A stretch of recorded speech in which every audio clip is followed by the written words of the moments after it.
मेरी आवाज? विनोद, जो जिन मूल मुद्दों को लेकर अभी राजीव जिक्र कर रहे थे कि उस पर तो असल में बात हो ही नहीं रही है, सिर्फ संविधान और आरक्षण के नाम पर ही वोट मांगने की यहाँ पर कोशिश, अपने पक्ष में जो है माहौल करने की कोशिश सत्ता पक्ष भी कर रही है, विपक्ष भी कर रहा है। यहाँ तक कि जुबान भी किस तरह से फिसल रही है, अब तो वो भी प्रमाण सामने आ रहे हैं। देखिए पूजा, मैं आपको कल की किस्सा कल की एक बात बताना चाहता हूँ। कल हिंगोली में यहाँ पर एक सभा थी, पाशा पटेल जो भारतीय जनता पार्टी के किसानों के नेता है। कल उनकी सभा हिंगोली में किसानों ने बंद करवा दी क्योंकि वहां पर जो सोयाबीन की मांग 6,000 रुपए की थी, 3,400 रुपए वहां पर भाव मिल रहा है, तो किसान वहां पर परेशान है। ये मूल मुद्दा है। महाराष्ट्र में बेरोजगारी है, ये मूल मुद्दा है। और भी कई ऐसे मुद्दे हैं, लेकिन जो राष्ट्रीय पार्टियां जो मुद्दे उठा रही है, बटोगे तो कटोगे या फिर संविधान का मुद्दा, ये मुद्दा यहाँ पर महाराष्ट्र की जमीन पर कहीं नहीं दिखाई पड़ रहा है। आपको मैं बताऊं, यहाँ पर मूल मुद्दे जो स्थानीय मुद्दे हैं उसी को लेकर चुनाव होना जरूरी था, लेकिन राष्ट्रीय पार्टियां अपने अपने तरीके से जो फायदेमंद होगा वही मुद्दे वो वहां पर उठा रहे हैं। आप देखिए, वोट जिहाद की बात करने वाले देवेंद्र फडणवीस ने कल मुंबई में कहा कि अब वोटों का धर्म युद्ध करना पड़ेगा, यानी वोट जिहाद के खिलाफ वोटों का धर्म युद्ध वो शुरू हो गया। उधर नाना पटोले ने विदर्भ में जाकर भारतीय जनता पार्टी को एक पालतू जानवर की वहां पर उपमा दे दी, उसको उसी तरीके से बता दिया। शिवानी वडेट्टीवार जो कांग्रेस के नेता है, वडेट्टीवार उनकी बेटी है, उनकी सभा में लाइट चली गई तो गाली गलौज पर उतर आई हैं। इस तरीके का चुनाव यहाँ पर है। 400 साढ़े 400 करोड़ की यहाँ पर अवैध संपत्ति बरामद होती है, कैश, लीकर, ये सब चल रहा है यहाँ पर।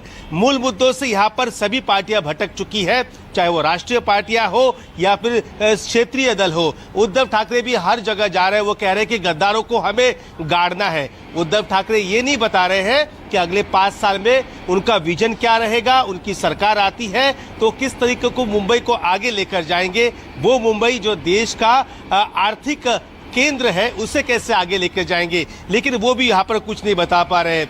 उधर शरद पवार जी जा रहे हैं ग्रामीण इलाकों में, वो वही कह रहे हैं कि उनकी पार्टी कैसे टूटी गई, कैसे उनके साथ उन्हें अकेला छोड़ दिया गया, वो भी वही सुर आलाप रहे हैं। लेकिन यहाँ पर लोगों के जो मुद्दे हैं उसे कोई यहाँ पर नहीं उठा पा रहा है। रेवड़ियां बांटी जा रही है, एक का संकल्प पत्र आ गया तो दूसरे का घोषणा पत्र आ गया, कई वादे वहां पर चलते हुए हमें दिख रहे हैं। मुंबई की सड़कों से आप सफर करोगे तो बड़े बड़े होर्डिंग यहाँ पर नजर आ रहे हैं, हमने ये किया, अगले 5 वर्षों में हमें ये करना है, हम सत्ता में आते ये आपको दे देंगे। लेकिन यहाँ पर इस बार ये ऐसा चुनाव है ना, मैं आपको ये कह रहा हूँ कि मैं हमेशा एक बात यहाँ पर आपको बताना चाहता हूँ कि इस बार कोई प्रेडिक्ट नहीं कर सकता कि यहाँ पर कौन जीत रहा है। ये जो वोटिंग के बाद जो एग्जिट पोल आते हैं ना, इस बार एग्जिट पोल भी नहीं बता पाएंगे कि यहाँ पर कौन जीत रहा है, क्योंकि यहाँ जमीन पर लड़ाई कुछ अलग चल रही है, मुद्दे कुछ अलग उठाए जा रहे हैं। जो लोग वहां पर वोट करने वाले हैं उन्हें पता है किसको वोट करना है, लेकिन महाराष्ट्र के इस बार का चुनाव एक सबसे अहम यहाँ पर देखने को मिल रहा है। जी ठीक है, और ऐसे में हमारे साथ क्योंकि शिवसेना यूबीटी उद्धव ठाकरे गुट से इंतखाब फारूकी जी हैं, तो फारूकी जी, मूल मुद्दे तो यहाँ दिख नहीं रहे, ना मूल मुद्दे दिख रहे हैं और ना ही क्षेत्रीय पार्टियां यहाँ पर नजर आ रही है, यानी आपकी तो लड़ाई असली और नकली बस यहीं तक रह गई है। आपको बताना चाहूंगा कि जब हम बात करते हैं कि सबका साथ सबका विकास, तो फिर आज मुंबई और महाराष्ट्र में आप देख रहे हैं जिस तरीके से रोजगार की जरूरत है, जवान जो लोग हैं, जवान यूथ जो है वो बेचारे रोजगार के लिए परेशान, ठीक है ना, महंगाई इतनी बढ़ी हुई। तो जब भी हम इन मुद्दों पर बात करते हैं तो कुछ और मुद्दे नए बातों को दबाया जाता है।